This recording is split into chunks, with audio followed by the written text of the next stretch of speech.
Հավատքի բանկի գրքույկը Չարլզ Սպերջեն, օր նոյեմբերի 26։ Ձեր տրտմությունն ուրախության պիտի վերածվի։ Հովանես 16-րդ գլուխ 20-րդ խոսք։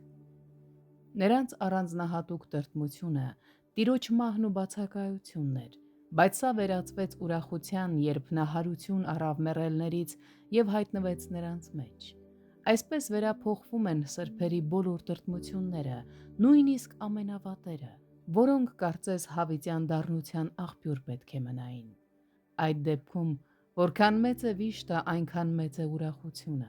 Եթե մենք շատ վիշտ ունենք, ապա Տիրոջ զորությունը այն կվերածի տոննաներով ուրախության։ Որքան դառն է տառապանքը, այնքան քաղցր է բավականությունը։ Ճոճանակի ձախ տատանումը կստիպի այն գնալ այդքան աջ։ Վշտի հիշողությունը կբարձրացնի ուրախության համը, հակադրելով մեկը մյուսի հետ, ադամանդի փայլն ավելի հստակ կերևա դրա հետևում գտնվող սև փայլաթիթեղի շնորհիվ։ Քաջացիր ով սիրտ,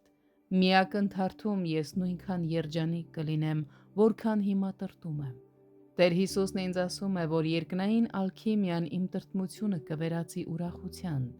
Ես չգիտեմ ինչպես դա կլինի, բայց հավատում եմ դրան և երգում նրան սպասելով։ Հոգու այս հուսահատությունը երկար չի տևի, շուտով ես կլինեմ այն երջանիկների շարքում,